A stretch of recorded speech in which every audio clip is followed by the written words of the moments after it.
pudimos hacer la prueba.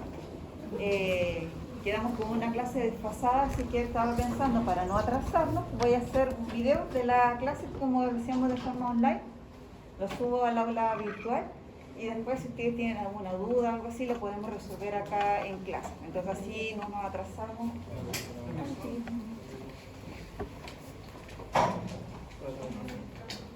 No nos atrasamos con la materia, ¿ya? El miércoles entonces sí o sí, yo me imagino, ya sería como el colmo de que volviéramos a correr la prueba. Ojalá que no. Ojalá que no. Deberíamos hacerlo. Bien. Hoy día vamos a hablar de algunas patologías principalmente arteriales. La próxima clase sería de las patologías venosas. Que yo creo que la patología venosa la vamos a ver también acá en clase. Porque como van como de la mano para hacerlo con todo el conjunto, y la próxima clase que nos corresponda, a esa la voy a hacer en un video. Hoy ya solamente vamos a ver las patologías arteriales, que se dividen en la oclusión arterial aguda, oclusión arterial crónica y los aneurismas, principalmente el aneurisma de la aorta abdominal. Ese es el que vamos a ver, no es que sea el único, ¿cierto? Hay aneurismas en cualquier parte del cuerpo, de la parte cerebral, pero el más frecuente es el aneurisma de la aorta abdominal. Partimos entonces con la oclusión arterial aguda. Como dice el nombre, al ser aguda significa que es una oclusión que ocurre dentro de los primeros 14 días desde que empieza el proceso de oclusión y empiezan los síntomas también del paciente, que se caracterizan principalmente por dolor. Ese es como el primer síntoma. ¿Ya? Dolor. Generalmente las oclusiones arteriales ocurren en las extremidades inferiores, así que comienza ¿cierto? Un dolor en esa zona, ¿ya? Cuando hay la oclusión arterial podemos tener dos tipos de oclusión, que pueden ser embólicas o trombóticas, pero en sí como definición es la disminución repentina de la perfusión de un miembro que causa una amenaza potencial a su viabilidad, es decir, que el paciente puede llegar a perder la extremidad.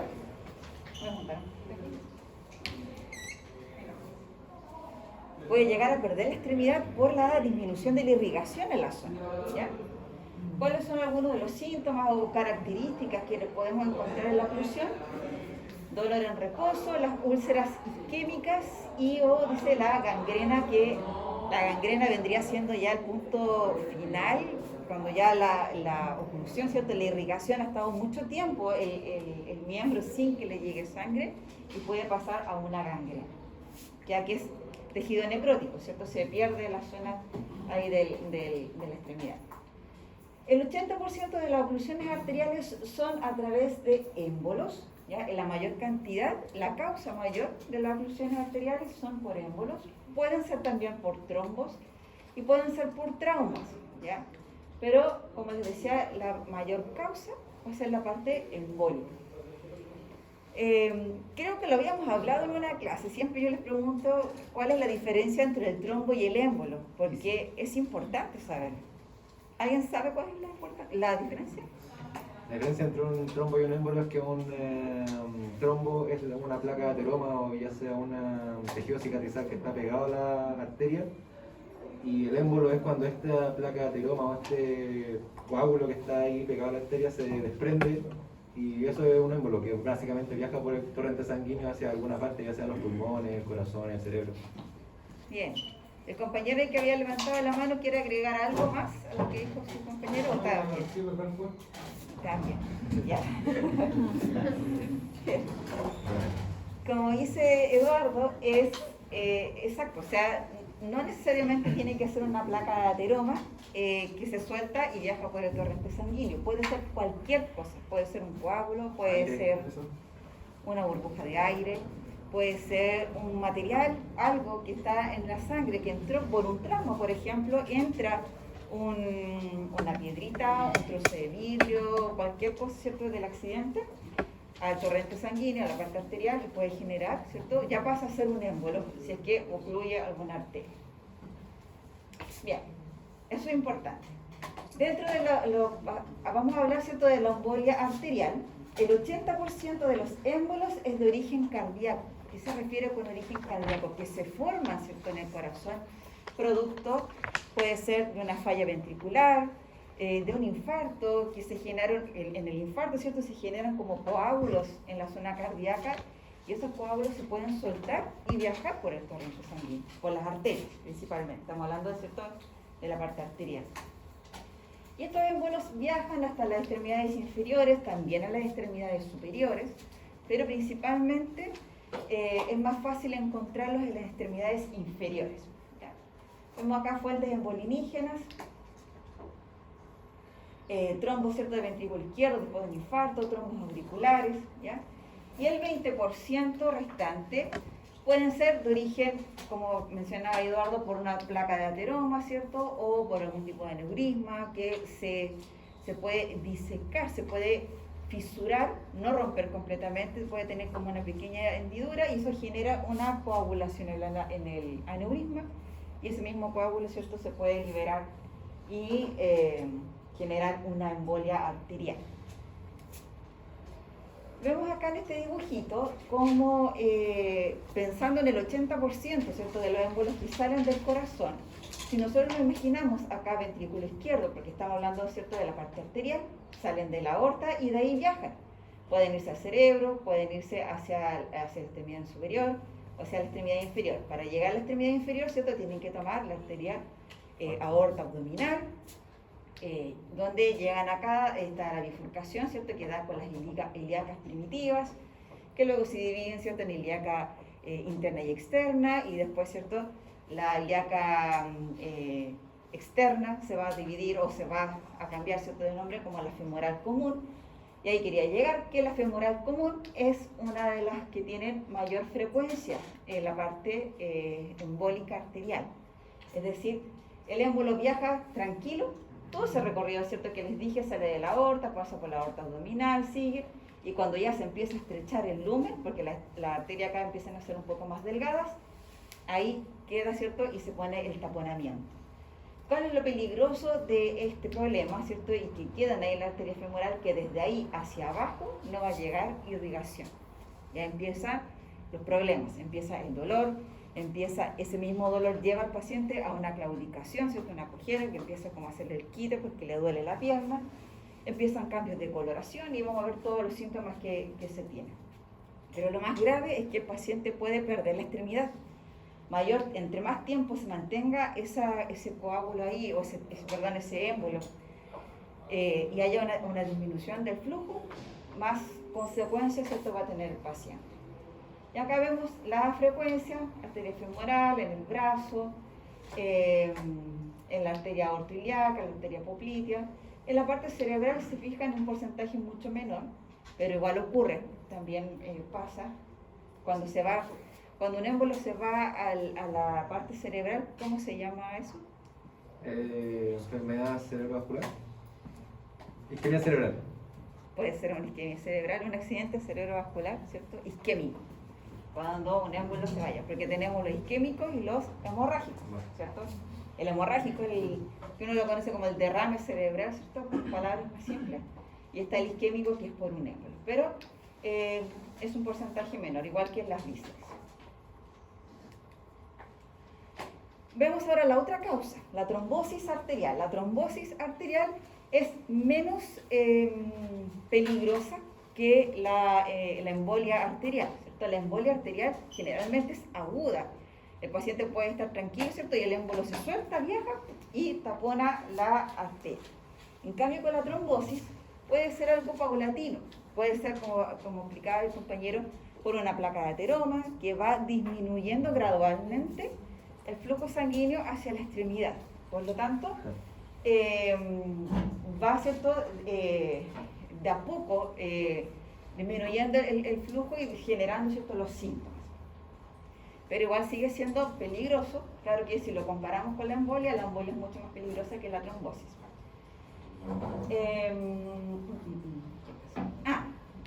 Palabra clave, aterosclerosis. La aterosclerosis, ¿cierto?, es la enfermedad donde las placas de colesterol o de ateroma se van pegando en la arteria y no tengo dibujito. Y van disminuyendo, van estrechando, ¿cierto? La arteria es como que se formara una postra por dentro de la arteria y esa postra cada vez se va agrandando y el espacio del paso de la sangre se va estrechando. Ahí empiezan, ¿cierto?, los síntomas. Vemos acá en este cuadro el origen de esta enfermedad, ¿cierto?, oclusiva, que puede ser trombótica o embólica, y vemos cómo en distintos pacientes se va presentando según las edades, y los síntomas. En los pacientes menores de 50 años es más fácil encontrar una oclusión arterial de tipo embólico. ¿Por qué no trombótica? Porque los pacientes de 50 años son jóvenes, relativamente jóvenes, como para poder tener un daño tan severo en la parte arterial. Pero eso igual es, no hay que generalizar, o sea, hay pacientes, no sé, que tienen 40 años, que tienen una obesidad mórbida, por ejemplo, y yo creo que las arterias están ultra mega tapadas y podrían tener cierto este tipo de patología. Pero si lo vemos, ¿cierto?, como en la generalidad, los menores de 50 años principalmente tienen de tipo embólico que trombótico. Y ya cuando son mayores de 50 años puede ser de las dos causas, ¿ya? Trombótico por las placas de ateroma o embólico porque puede ser por cualquier otra causa, ¿cierto?, que genera un taponamiento a nivel arterial. En cuanto a la claudicación, la trombosis va a estar presente porque va de forma progresiva, ¿ya? En el caso de la embolia, el dolor es tan fuerte de la extremidad inferior que los pacientes inmediatamente van al médico. Es como que lo hubieran, no sé, yo me imagino, porque nunca he tenido una embolia, pero por lo que cuentan, ¿cierto?, los pacientes o lo que van diciendo, es como que le enterraran un cuchillo en la pierna, un dolor punzante, es penetrante, y que no pueden moverse, no pueden caminar, y empieza la pierna a cambiar de coloración. Entonces van inmediatamente a urgencia. Y ahí le diagnostican, ¿cierto?, que tiene una embolia en la arteria, ¿ya? En cambio, con la trombosis, como les decía, progresiva, ese mismo dolor que se ve en la embolia es menos intenso, se va dando, ¿cierto?, de a poquitito, se genera una molestia, como que me duele la pierna, pero una sola pierna, a veces puede que sea bilateral. Y empiezan con un dolor que se va haciendo progresivo, hasta que ya el paciente, dependiendo del paciente, hay veces que los pacientes van a ver al médico cuando ya tienen gangrena, cuando ya tienen casi el dedo del pie se le cae solo. Ahí recién van a verse, ¿cierto?, al médico. Entonces ahí puede, ¿cierto?, variar. En cuanto al comienzo, la embolia va a ser mucho más brusco que la trombosis, hablamos de progresión. Obviamente la fuente embolinígena va a generar, ¿cierto?, la embolia. Y en cuanto a los pulsos de la extremidad contralateral, vemos que en la embolia, ya el pulso en la arteria, o sea, en la pierna o en la extremidad contralateral van a estar presentes, porque en la embolia el coágulo, ¿cierto?, o el émbolo que viaja puede afectar solamente a una arteria y que ni siquiera está enferma, que ni siquiera tiene placas de ateroma, una arteria que esté sana, y va a afectar solamente ahí. En el caso de la trombosis, puede darse, como es una enfermedad generalizada del cuerpo, que las placas de ateroma se pueden presentar en distintas arterias, puede que en la extremidad contralateral los pulsos también estén ausentes o disminuidos, el pulso arterial, por esta misma disminución de flujo que van a tener quizás en las dos extremidades. Eso es, puede que sí, puede que no se dé, pero en el caso de las embolias siempre va a haber un pulso presente, a diferencia, ¿cierto?, de la trombosis, que podría estar ausente el pulso, o disminuido también, se siente más suavecito. Acá vemos la clínica de la isquemia arterial aguda, las 6 P que se llama. P primero de pain, ¿cierto?, de dolor, donde habla, ¿cierto?, y explica cómo es el dolor, principalmente en la parte embólica, un dolor intenso, rápido, ¿cierto? El paciente es un paciente asintomático, de la nada le empieza ese dolor intenso. En cambio, en la trombosis es un dolor que va progresivo en el tiempo, que aparece y que generalmente no se quita.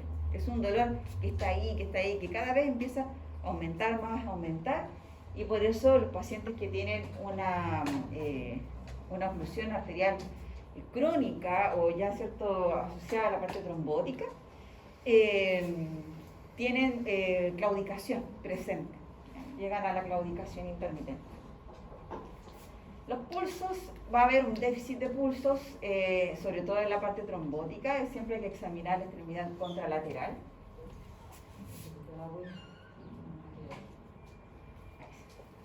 En cuanto a la perfusión, la cantidad, ¿cierto? Claramente, si estamos hablando de una oclusión arterial, la perfusión va a estar disminuida, ¿cierto? Nosotros vamos a tocar y va a haber un retardo en el llene capilar.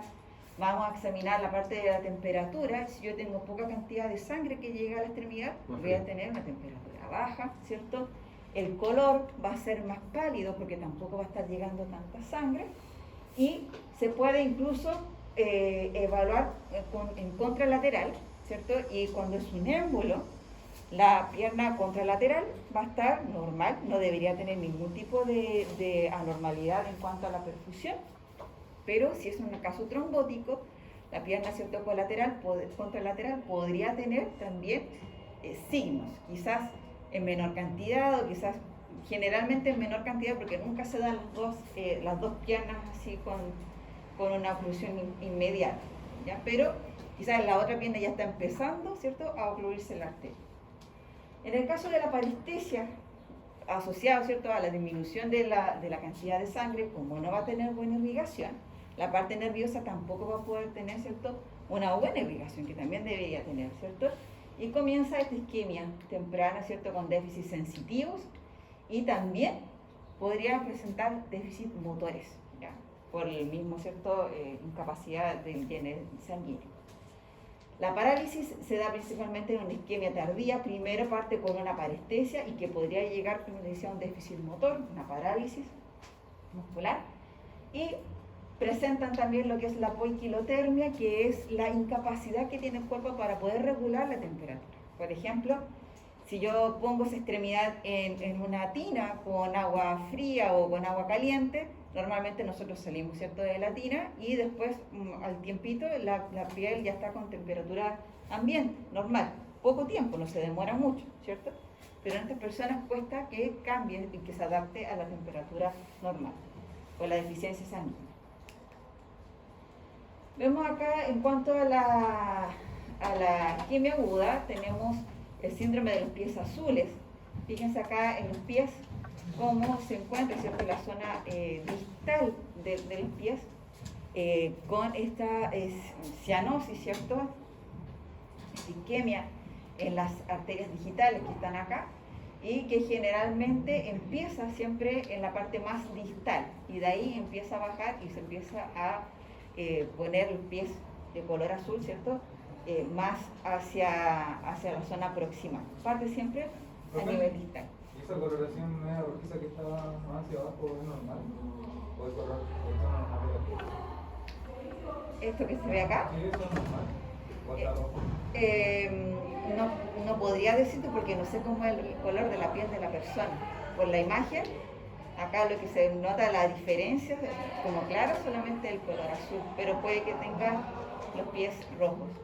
Hay una patología que lo vamos a ver que tiene que el paciente presenta un aumento de color y de temperatura en la planta de los pies, que también por un problema arterial. Podría ser, no sé en realidad en esta imagen si es que tiene eso. ¿Sabes que si veo la imagen a primera vista digo, los pies están rojos? Claro. Pero no sé. No, pero acá arriba esto es notorio, ¿cierto? Y acá también está empezando en la zona ahí como a colorarse. Bien. ¿Cómo clasificamos la isquemia arterial aguda? Según si la extremidad está siendo viable, tiene una amenaza que terminaría con la amputación, y si es no viable, vemos acá el tratamiento, por ejemplo, me voy a saltar, en la parte viable, manejo urgente, ¿cierto?, con farmacología, puede que sea, ya cuando tiene una amenaza, cuando se sabe que la cantidad de irrigación está demasiado disminuida, inmediatamente hacen una cirugía de urgencia, donde destapan, ¿cierto?, la arteria o hacen un bypass también. Y ya cuando no hay nada que hacer, ¿cierto?, se pasa a la amputación. En los casos de dolor, vemos que cuando es viable hay un dolor leve, cuando hay una amenaza y un dolor severo, y cuando no es viable, dice variable. ¿De qué creen ustedes que es variable el dolor ya en esa situación? ¿O ustedes creen que debería doler así full, mucho, mucho? Porque como claro, no le está llegando no le está llegando irrigación, la información sensitiva no puede, como no se nutre tampoco, no va a empezar a desaparecer de a poco. Pierde sensibilidad. Entonces ya pasó, esa persona pasó por un dolor leve al principio, pasó por un dolor severo y siguió en la casa esperando, no sé, qué, hasta llegar a un punto que hubo un daño, ya a nivel cierto mayor, y la sensibilidad de esa zona quizás ya uno le puede pinchar y ya no siente. Puede que tenga hasta muerto ya todo eso, ¿cierto? Lleno de gangrena, esa zona. Entonces ahí por eso el dolor es variable. El llene capilar, si es viable, está intacto; en amenaza retardado, no viable, ausente.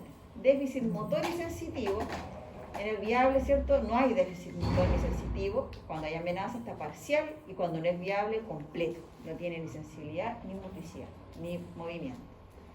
Y en los Doppler, en el caso arterial, ¿cierto? Cuando es viable, es audible, el Doppler arterial se escucha los latidos. Cuando hay amenaza ya y no viable, ya no se escucha, si hay una pérdida del latido cardíaco. Y en el Doppler venoso, ¿cierto? Tanto viable como amenaza es audible, y no viable, inaudible. Y así podemos, ¿cierto?, ver qué tan complejo puede ser la enfermedad, ¿cierto?, oclusiva. La arteriografía, cuando hablamos de la confirmación diagnóstica, la arteriografía es el examen de base, el principal que nos va a servir para poder determinar dónde está el taponamiento y si es de tipo embólico o de trombo, porque la forma del taponamiento va a cambiar. Fíjense acá, aquí hay justo en esa bifurcación arterial está esa cosita que se ve blanquita ahí. Fíjense en la punta, ¿cierto?, que es como afilada, como puntiaguda. Eso es un émbolo. El émbolo tiene esa forma. En cambio acá vemos en esta otra imagen, ahí en esa zona, ¿cierto?, que está, incluso se ve como achicada la parte arterial. Eso es un trombo. El trombo muchas veces es más redondeado, como que no tiene una forma tan definida como en el caso del émbolo. Pero la arteriografía es cuando se tienen dudas. Si el paciente, ¿cierto?, llega, ustedes ven que está claramente tiene una disminución del riego sanguíneo, no es necesario realizar la arteriografía. Hay que inmediatamente empezar con el tratamiento farmacológico inicial. Ahora sí, el tratamiento farmacológico que vendría siendo, ¿cierto?, a través de anticoagulantes, antiagregantes plaquetarios, no da efecto. Habría que hacer en ese momento la arteriografía para saber específicamente dónde está, y cirugía, ¿cierto? Para la cirugía hay que utilizar la arteriografía. Bien. Tratamiento, cuando es embolia, ¿cierto? Como les decía, terapia anticoagulante, ya con heparina. En el caso de que sea necesario la parte quirúrgica, se puede hacer, ¿cierto?, una emboloctomía. Con unos catéteres se usa la arteriografía, se introducen unas como mallas que agarran y encapsulan el émbolo, porque no se puede soltarlo, si no va a ir a otro lado a dejarla embarrada, ¿cierto? Entonces toman el émbolo y lo retiran a través de un catéter. Esa es como la forma de tratar la embolia. En el caso de la trombosis, se pone con una posición al paciente Fowler para favorecer, ¿cierto?, la parte circulatoria. Protección del pie, alzarropa, bota acolchada, nada que esté rozando, ¿cierto?, en la zona de la piel. Y anticoagulante, ¿cierto?, con heparina también. Eso sería como lo primero. Si no funciona, o si la parte trombótica es mayor, pasamos, ¿cierto?, también a un tratamiento quirúrgico, donde se puede hacer una tromboendaractomía o ese puente bypass que dejan el trombo ahí, lo cierran y unen las dos, ¿cierto?, arterias, las juntan, ¿cierto?, ponen como un, ¿cómo se llama? Como un trozo de arteria que sacan de otro lugar y lo unen en esa zona y dejan encapsulado, ¿cierto?, la parte trombótica. ¿Por qué hacen eso? Generalmente cuando hay bypass, porque esa parte de la arteria ya está dañada. Y lo más probable es que de nuevo vuelva a formar un trombo en esa zona. Entonces por eso o cortan, reseccionan el trozo de arteria que está mala o hacen el bypass donde suturan, cierran esa zona arterial y lo unen. Es como un injerto. Como un injerto. Esa era la palabra. Que no me venía a mí. Ya. Pasamos a la isquemia arterial crónica, que acá principalmente acá no hay émbolos, sino que es directamente parte más trombótica, ¿ya? Y asociada generalmente con lo que es la aterosclerosis. Y aquí sí, como es crónica, vamos a tener muy presente lo que es la claudicación intermitente, ¿ya? Por el dolor. Y que puede que en reposo disminuya un poquito el dolor, ¿cierto? Se alivie, porque va en relación con lo que es la demanda y el aporte. Si yo tengo un aporte disminuido, ¿cierto?, de irrigación, y el paciente está haciendo actividad física donde necesita un mayor aporte, claramente en ese momento va a aparecer más dolor, ¿cierto?, porque va a aumentar la demanda. Y no hay como enviarle más sangre a esa zona por esta isquemia. Pero cuando el paciente está en reposo, debería disminuir, ¿cierto?, un poquito el dolor. Vemos acá la etiología, 95% por aterosclerosis, es como lo más común. Y vemos acá en esta imagen cómo la arteria, ¿cierto?, una arteria sana, limpia, comienza a ensuciarse, comienza de a poquito a generarse esas placas que cada vez van disminuyendo el lumen y el flujo sanguíneo. ¿Ya? Acá tenemos estas distintas etiologías, pero la mayoría es por una aterosclerosis. Por eso yo les decía, en el caso de los pacientes con una disminución, ¿cierto?, o una oclusión trombótica, normalmente se da en mayores de 50 años, pero hoy en día pacientes que tengan una dislipidemia, que tengan una obesidad mórbida, o mucho tiempo, que fumen y que tengan colesterol alto, por ejemplo, esos son candidatos, pero precisos para problemas, ¿cierto?, arteriales, aterosclerosis. Se ganan el pase VIP. Claro. Y ojo con ustedes, con la generación. Acá yo no veo ninguna persona que esté así como, quizá todo un poquito sobrepeso, no sé, dentro de lo normal. No veo ninguna morbidez, pero ustedes. Pero yo he tenido estudiantes de su edad con obesidad mórbida. Estamos hablando de jóvenes, 20 y tantos años, con obesidad mórbida, y ya eso es complejo. Si a esa edad son así, hay niños de 10, de 12 años con obesidad mórbida, eso es como lo que va a pasar a futuro. Entonces, ahí es donde nosotros debemos atacar. Más si sabemos que son causadas por placas de ateroma, que es totalmente tratable a través de ejercicio, de dieta, ¿cierto?, de cambios de hábitos de vida, se pueden prevenir, ¿ya?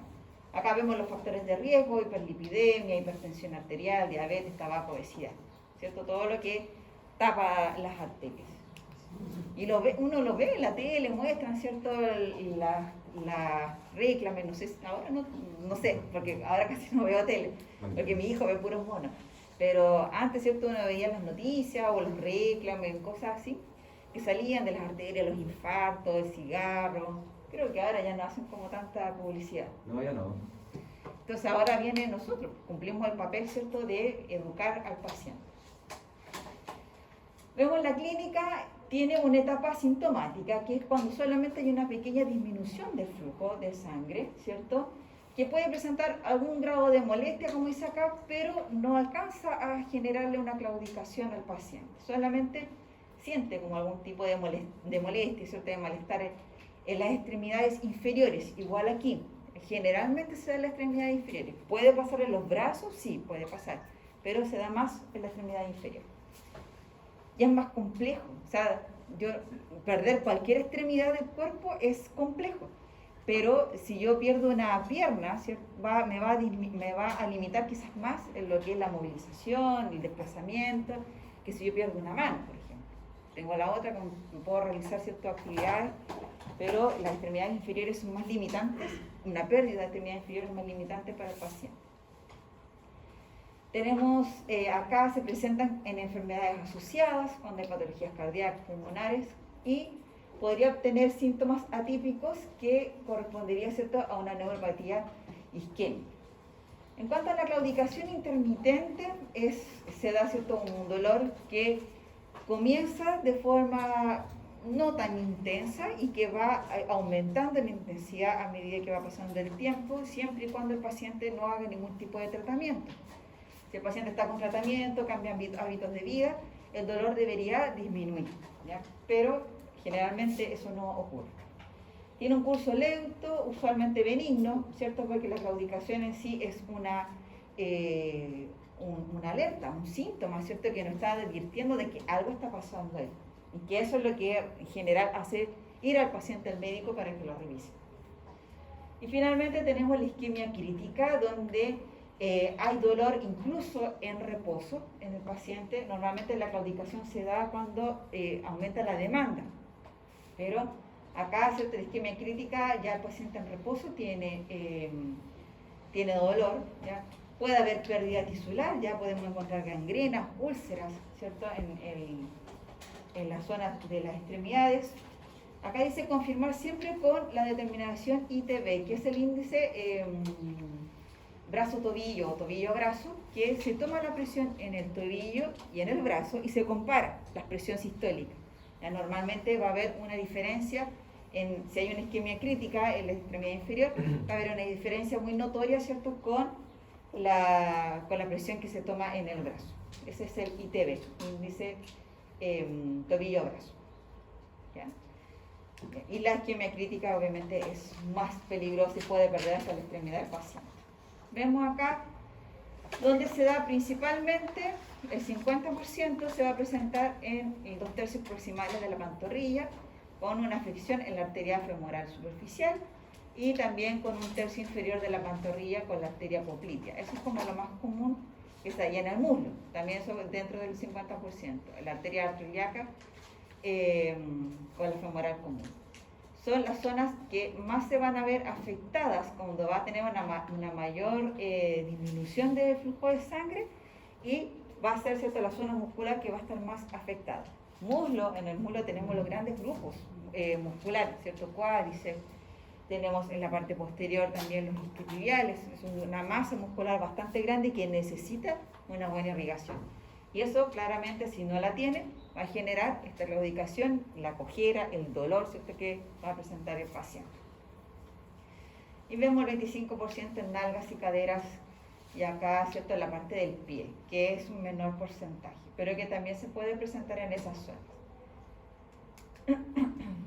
Vemos acá, en esta imagen, en las fases más avanzadas, se puede ver aquí la gangrena ya tejido en negro, color incluso está hediondo, con olor así a putrefacto, un tejido muerto, ¿cierto?, que está en esas zonas. Hay veces que los pacientes, sobre todo pacientes en situación de calle, me acuerdo que hace unos años atrás vi un video de un paciente que venía con dolor y le sacan el zapato y el dedo quedó adentro del zapato. O sea, en un paciente en situación de calle, que es como lo más general, lo más común es que llegan como a ese extremo. Porque una persona que tiene familia, que tiene casa, alguien por último de la casa lo va a mandar, lo va a llevar a la fosa, aunque sea a verse, pero los pacientes en situación de calle no. Y solito sí se salió, y ahí hay que amputar hasta donde ya haya tejido sano, se saca todo el tejido necrótico que haya. Y si, por ejemplo, se le cayó el dedo, pero empiezan a ver, a analizar, ¿cierto?, y tiene tejido necrótico hasta la mitad de la pierna, se corta. Y muchas veces no se ve bien el tejido necrótico porque está por dentro. Llegar a esto cuando ya está todo, por dentro ya está todo deshecho y ya aflora, ¿cierto? Y en esos casos, ¿cierto?, es la única solución para salvarle la vida al paciente. Una persona con gangrena, se le puede infectar y le puede dar una septicemia, que es una infección generalizada, ¿cierto?, del organismo. Se puede morir.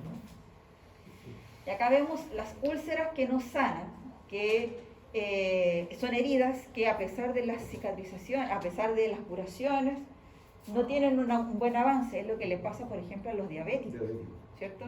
El diabético se hace heridas y como no tiene una buena circulación, porque la diabetes afecta también a la parte circulatoria, cuesta para que esas heridas se puedan cicatrizar, puedan sanar. Profe, Ya. disculpe, ¿cómo es el efisema? El efisema que estoy viendo. ¿Enfisema? Puede llegar a ser efisema. ¿Enfisema? ¿Enfisema? Yo escuché eso, por eso le pregunto. Septicemia. Septicemia. Ah, sí. Enfisema es como del pulmón. Casi. Casi. La septicemia es una infección que se puede dar por distintas causas.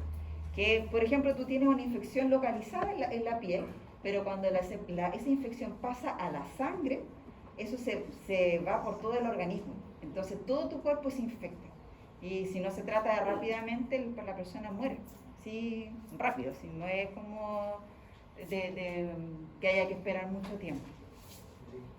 Esa es la septicemia. Y vemos acá la parte asintomática que se da entre el 20 al 50%, dependiendo del avance, ¿cierto?, de la patología, y vemos como lo más característico, ¿cierto?, al principio el dolor de la extremidad inferior, luego la claudicación y finalmente la isquemia crítica, que se da ya en los casos muy avanzados, que muchas veces ni siquiera en esos casos ya presentan dolor porque ya no sienten, ya no tienen nada. Luego en el examen físico, los cambios de coloración. Fíjense acá en esta imagen, este pie que está totalmente enrojecido, y acá, ¿cierto?, el otro pie que tiene una coloración diferente. Y ahí los mismos pies, pero ya con tratamiento, ¿cierto?, y con una coloración igual. Acá también, ¿cierto?, vemos un cambio en la coloración del pie. Este pie se ve, como preguntaba delante, ¿cierto?, un compañero en cuanto a la imagen, acá sí se nota que tiene una coloración como media morada, ¿cierto? Amoratada. Amolatada, exacto. Entonces hay cambios de coloración, va de coloración normales, en casos leves, ¿cierto? Puede ser la eritromelalgia, que en declive, que en casos más avanzados se puede llegar hasta una coloración azulada o con palidez. Cambios de coloración posturales.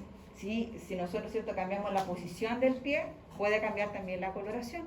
Es lo que cuando uno hace, por ejemplo, si yo dejo la mano en esta posición y la otra mano hacia abajo, ¿cierto?, y la dejo harto rato así y después la junto, yo voy a tener una mano más roja que la otra más pálida, ¿cierto? Y es por el producto de la distribución de sangre, como experimentos que uno hace científico con los niños. Entonces eso también se va a ver en este caso. Trastornos tróficos, ulceraciones, gangrena, infecciones, deformidades en las uñas. Fíjense este pie de acá, tiene igual ahí se le ve como la uña media fea. Atrofia muscular, los pies, ¿cierto?, mucho más delgados por la falta de irrigación, en la piel, ¿cierto?, en tejidos blandos, edema en caso, ¿cierto?, que se tenga que mantener las extremidades mucho tiempo en una sola posición para favorecer la irrigación y consecuencias, ¿cierto?, también va a traer edema. En la palpación van a haber cambios de temperatura, sobre todo si se compara con el contralateral. Normalmente en los pacientes con trombosis o con aterosclerosis puede que no haya mucha diferencia dependiendo de cómo se esté afectando a la extremidad adyacente, pero siempre va a haber una pierna que va a estar como más calentita que otra, ¿cierto? La que tiene la oclusión va a estar más fría generalmente. Y van a haber ausencias de pulso. Se pueden ocultar soplos, pero principalmente en el triángulo de Scarpa, en esta zona de acá arriba, ¿cierto?, la zona inguinal, ahí tenemos el triángulo de Scarpa, que se podrían ocultar, difícil, hay que tener, ¿cierto?, como muy buen oído, soplos sistólicos, pero en realidad ya eso es como para tener como mayor seguridad, pero con todos ¿cierto?, la clínica que hemos visto, es fácil de identificar cuando un paciente tiene este tipo de isquemia. Vemos acá la estratificación de la enfermedad arterial oclusiva. Tenemos los estadios, ¿cierto?, la clínica. En el estadio 4 ya vemos, ¿cierto?, la gangrena. Y vemos, ¿cierto?, los criterios que tienen en relación a la presión arterial que se va tomando en la prueba que les decía yo de presión arterial que se toma tanto en la parte del brazo como el tobillo. Y vemos, ¿cierto?, los niveles asintomáticos, más graves, ¿cierto?, dolor en reposo a medida que va avanzando. Tratamiento médico, principalmente, ¿cierto? Modificación del estado de los estilos de vida, ejercicio de marcha controlada, que entramos nosotros, ¿cierto? Y la terapia antitrombótica, se puede dar con aspirina o con ácido acetilsalicílico o con clopidogrel, que son antiagregantes plaquetarios, ¿ya? Los ejercicios de marcha controlada son ideal siempre hacerlo a los pacientes que tienen algún tipo de problema de irrigación, porque el músculo en sí trabaja como una bomba, ¿cierto? Ayuda a irrigar, a bombear sangre en la parte venosa, pero también, ¿cierto? Si yo estoy haciendo actividad física, voy a necesitar un mayor requerimiento y va a pasar más sangre también. Y de a poquito, si el paciente modifica los estilos de vida, toma cierto su tratamiento, va a empezar a disminuir esa oclusión y esas placas deberían irse como disolviendo, desapareciendo, junto con el ejercicio. Tiene que ser todo de la mano. Si se hace uno solo y el otro no va a tener un buen resultado del tratamiento. Bien. Y por último, ¿cierto? Vamos a ver. Estamos bien. Yo estaba acomodados. Estamos estrella ya. Por último, ¿cierto? Vamos a ver los aneurismas, que los aneurismas son súper complicados. Muchos de los aneurismas son asintomáticos, pero sí también hay aneurismas que presentan síntomas. Y el síntoma principal es el dolor. ¿Qué es lo que es un aneurisma como definición? Dilatación focal de una arteria que supone un aumento más del 50% del diámetro esperado. Eso es importante, ¿ya? Si tienen un aumento de diámetro menor, solamente sería como una dilatación, una pequeña dilatación, pero no alcanzaría a ser un aneurisma. Tiene que ser mayor al 50% de diámetro esperado. Y eso va en relación también con el aneurisma verdadero y el pseudoaneurisma, que se piensa que podría ser un aneurisma, pero solamente es una pequeña dilatación que no alcanza a llegar a los niveles para ser considerado un aneurisma. ¿Dónde se localizan? En distintos lugares. Ya tenemos en la aorta, ¿cierto? En el callado aórtico, la aorta descendente, tórax abdominal. Pueden haber aneurismas cerebrales también, que son bastante peligrosos y complejos, pero son peligrosos porque están en la zona del cerebro, que tienen que estar, ¿cierto?, bien irrigados. Pero un aneurisma súper complicado y que generalmente no tiene buen pronóstico, o sea, se rompe y el paciente no tiene cómo sobrevivir, son los aneurismas en la zona aórtica, porque la arteria aorta es codota, ¿cierto? Es grande, tiene un gran diámetro y pasa mucha sangre por ahí, lo mismo que la arteria en el callado aórtico. Causas pueden ser congénitos, degenerativos de la misma arteria por daños arteriales, inflamatorios, infecciosos, mecánicos que van asociados también a la parte traumática y disecantes cuando hay pequeñas rupturas en la parte arterial. Vamos a ver el aneurisma de la arteria aorta abdominal, que es el más frecuente, ¿ya? Y se suele ser fusiforme. ¿A qué se refiere con fusiforme? Que toma esta forma, que lo vemos aquí. Fíjense cómo se agranda y toma esta forma redondeada, así como gordita, una dilatación como una bolsa que se infla. Eso es como la forma fusiforme que tiene este aneurisma. Y la etiología fundamental por aterosclerosis.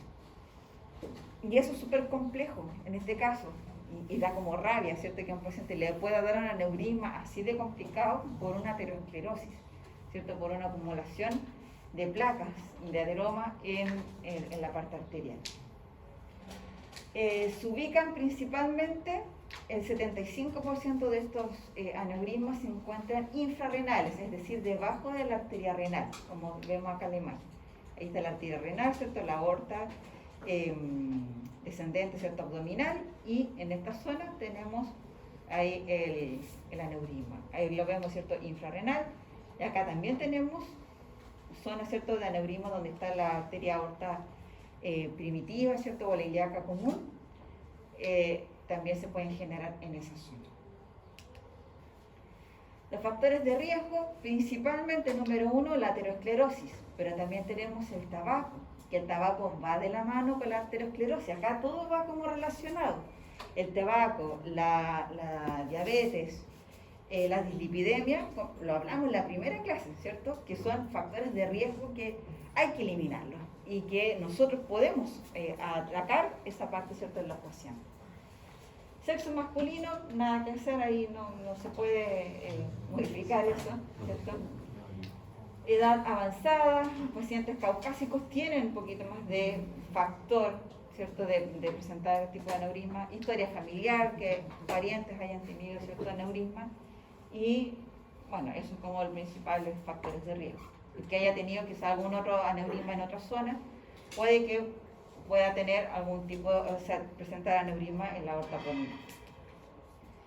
Generalmente es asintomático, ¿ya? ¿Y cómo se pesquisa? ¿Cómo se diagnostica? Por un examen. Puede que esté el doctor, ¿cierto?, tocando la zona abdominal y de repente siente una zona pulsátil, un pulso donde no debería haber, y ahí, ¿cierto?, inmediatamente se manda a hacer algún escáner, algún examen y aparece el aneurisma por algún soplo, por decalcificados en una radiografía de abdomen, en un estudio ecográfico por otra cosa, y de repente, ¿cierto?, pillan lo mismo que con el TAC, con la resonancia magnética, lo hacen por averiguando, ¿cierto?, otro malestar, y de repente aparece ahí, porque como son asintomáticos, la mayoría de estos son asintomáticos, el paciente no puede vivir incluso toda la vida sin saber que tenía un aneurisma, hasta que se revienta, y la mayoría de las veces se fallece. Es muy poca la probabilidad que hay de sobrevida con un aneurisma, sobre todo de la aorta abdominal. Si son aneurismas más pequeños, sí hay sobrevida, se puede salvar al paciente. ¿Qué pasa cuando el aneurisma es sintomático y presenta dolor? Inmediatamente es una urgencia quirúrgica, sea el tamaño que sea. Si le duele al paciente, hay que operar, independiente del tamaño que tenga, ¿ya? Y vemos acá los aneurismas, ¿cierto? Entre más grandes sean, mayor va a ser el riesgo de ruptura, que puede tener, ¿cierto?, por un golpe, por espontáneo, ¿cierto?, de la nada, se puede romper el aneurisma. Profe, Diga. mientras más grande el tejido, más delgado. Claro, y como es más delgado, es lo mismo que nosotros infláramos un globo, ¿cierto? Y es más delgado, más presión, y puede, ¿cierto?, reventar en cualquier momento. ¿Cuál es la complicación? Principalmente, ¿cierto?, la ruptura, ¿ya? Y es un caso de urgencia, o sea, una ruptura de un vaso tan grande. Sí, de una arteria principalmente, es una emergencia, como dice acá, gravísima. Sin cirugía tiene una mortalidad del 99%, o sea, no nada que hacer. Si se le revienta un aneurisma en Utah, por ejemplo, o no sé, en el altiplano o en algún lugar que alejado de un hospital, nada que hacer. Pero si se rompe, por ejemplo, acá en la ciudad, y es un aneurisma de pequeño tamaño, o en una que está ubicada en una arteria que no es tan compleja, podría tener una posibilidad pequeña, pero podría tener una posibilidad de sobrevida, ¿ya? Vemos acá dolor abdominal, la clínica, hipotensión, dolor dorsal, masa pulsátil, paro cardíaco, podría presentar, ¿ya? Se pueden presentar también en los aneurismas, ¿cierto?, cuando hay una fístula aortoentérica. Las fístulas son conexiones que no deberían existir, ¿cierto?, entre la aorta, por ejemplo, y la zona entérica. Acá entérica vendría siendo principalmente en el duodeno. ¿Y qué es lo que pasa acá? Hay una hemorragia digestiva aguda, alta, porque es cercana al duodeno, que es masiva, o sea, una gran cantidad. Y lo más complejo cuando están estas fístulas aortoentéricas, que van desde la aorta, ¿cierto?, hacia algún intestino, es la contaminación. El intestino es desecho, entonces se puede generar, ¿cierto?, una sepsis o una septicemia nuevamente. Y tenemos la fístula aortovenosa que se une, en este caso la más común es la aorta cava, la arteria aorta abdominal con la vena cava, hay una conexión entre ellas, pero en ese caso no es tan peligroso como la aortoentérica, porque no va a haber riesgo de infección, solamente se va a mezclar la sangre venosa con sangre oxigenada. Y otra complicación, infección, ¿cierto?, por colonización, al que puede ingresar algún tipo de bicho ahí en la zona, ¿cierto?, del aneurisma, que es complejo. trombosis, embolias periféricas, compresión de estructuras vecinas, cuando el aneurisma es muy grande y empieza a apretar, ¿cierto?, otras zonas, empieza a generar dolor o molestia, ¿cierto?, en la parte, en el caso, ¿cierto?, del aneurisma abdominal, de los mismos intestinos o algún tipo de órgano, ¿cierto?, abdominal. Isquemia de órganos abdominales y un aneurisma inflamatorio. Mortalidad, un aneurisma roto, ¿cierto?, es una urgencia crítica. El 50% de los pacientes, el 50% no alcanza a llegar a la operación, ¿ya?, y fallece. El 50% de los pacientes operados fallece. O sea, hay un 50% de probabilidades de que si yo tengo un aneurisma y me logro llegar al hospital y me operan, y salgo así victorioso, 50%. Los otros 50%, ¿cierto?, fallecen, principalmente de una hemorragia. ¿Por qué tienen la posibilidad, ¿cierto? Porque en el hospital hay transfusiones de sangre, hay material, ¿cierto?, quirúrgico que si está disponible inmediatamente, es una urgencia, pasa inmediato, ¿cierto?, a la zona de pabellón. Siempre hay un pabellón que tiene que estar así como disponible en caso de urgencia. Ahí podría sobrevivir. Pero en general tiene un 75% de mortalidad global. Y en no roto, ahí cuando el aneurisma todavía está, puede tratarse. Muchas veces el aneurisma, según la posición y el tamaño, no se hace nada. Se dejan ahí y se van revisando, se van controlando cada un año, cada 2 años, dependiendo cada 6 meses al principio. Ya si sigue igual, cada un año. Si sigue igual el año y no ha aumentado de tamaño, se va, ¿cierto?, alargando el control. Según, ¿cierto?, la ubicación y el tamaño. Pero si son aneurismas grandes, como les decía, en indicaciones quirúrgicas, aneurismas sobre 5 centímetros, aneurismas sintomáticos. El sintomático, como les dije en un comienzo, si duele, se saca. Independiente de sea chiquitito, sea más grande, hay que operarlo inmediatamente por el síntoma, ¿cierto?, del dolor. Es algo complicado. Y si tienen una expansión de 0,5 centímetros, los controles cada 6 meses, que es como el primero que se parte, también se tiene que operar. Significa que el aneurisma está creciendo muy, muy rápido y que quizá ya en un año, en 2 años va a aumentar, ¿cierto?, mucho en cuanto al tamaño. A los aneurismas sapulares, que ese tipo de aneurismas generalmente siempre se infectan. Y al infectarse se corre el riesgo de septicemia en el paciente, por lo tanto, también hay que sacarlo. Que estén asociados con enfermedades de miembros inferiores, que el aneurisma esté generando consecuencias en la parte inferior, que el paciente le cueste caminar, que haya una irrigación pobre o que esté pasando, ¿cierto?, algo, también lo tienen que sacar. Y si presenta complicaciones trombóticas o embólicas, que ese aneurisma, vimos, ¿cierto?, en la parte embólica que un 20% solamente de los émbolos se pueden generar a través de un aneurisma. Pero es complicado, o sea, si ese émbolo llega a la parte cardíaca o al cerebral, el paciente puede fallecer. Entonces sacan también esos aneurismas. Y finalmente vemos acá la historia clínica, sospecha, ¿cierto? Se hace una ecografía o se hace algún tipo de examen. Puede ser hasta una radiografía, resonancia magnética, ¿cierto?, un TAC. La eco es más barata, ¿cierto?, es más fácil de hacer y nos puede mostrar el tamaño incluso del aneurisma. Y ahí vemos, ¿cierto?, si es asintomático, hay que ver, ¿cierto?, cómo según el tamaño. Si es menor a 5 centímetros, se va evaluando. Si es mayor de 5 centímetros, operación. Si es sintomático, inmediatamente, ¿cierto?, se tiene que operar. Y ahí, ¿cierto?, se ve cuál es el procedimiento, ¿cierto?, si es que tiene ruptura o no hay ruptura, y qué es lo que va a ocurrir ahí con eso del aneurisma. ¿Qué es lo que nosotros como kine podemos hacer en el aneurisma? Nada, solo conocerlo y saber que existen, saber que el paciente puede correr riesgo, saber que si un paciente le dice a usted, no, yo tengo un aneurisma, entonces ustedes ya saben lo que es un aneurisma y saben que es peligroso y que yo no puedo llegar a hacer ejercicios, por ejemplo, de tengo un aneurisma acá en la zona abdominal o tengo un aneurisma en la pierna. ¿Ustedes van a estar ahí con un ejercicio de alto impacto? No, ¿cierto? Vamos a modificar el tipo de actividad. Para eso es importante saber esto, por ejemplo, del aneurisma. Lo otro, lo anterior, ¿cierto? De la parte arterial oclusiva, eso sí es del kine.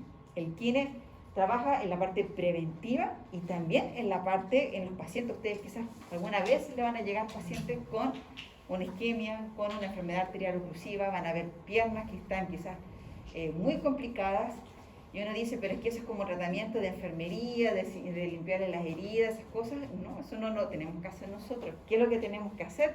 Es mejorar. Vamos a tener debilidad muscular, vamos a tener disminución quizás de la movilidad, y tenemos que trabajar esa parte, ¿cierto? De tratar la parte de movilidad, de aumento de fuerza, de mejorar, ¿cierto? La parte quizás propioceptiva del paciente, y con eso podemos cambiar y ayudarlo, ¿cierto? Dentro del programa, con los cambios de hábitos de vida, la parte de educación del paciente, de la actividad física, comenzar de forma progresiva, pero sabiendo qué es lo que está pasando, ¿cierto? En la parte interna. Esa es como la diferencia que hace el kine, como creo que lo habíamos conversado en clases anteriores, con el profesor de educación física, por ejemplo, que quizás tiene muchas más herramientas que nosotros en la parte didáctica, de ejercicio, de actividades, pero en la parte médica, quizás nosotros tenemos un manejo mayor. Y eso es como el plus de ustedes. Y ahí tienen que aprovechar esa parte, ¿cierto?, que nos identifica. Y hacerla necesaria, hacernos imprescindibles para la salud pública. Porque ahora, como se acabó la pandemia, ustedes vieron que van a empezar a despedir gente y afuera. Jubilado. Y hasta aquí llegamos, chiquillos, porque después viene la patología venosa. Voy a pasar lista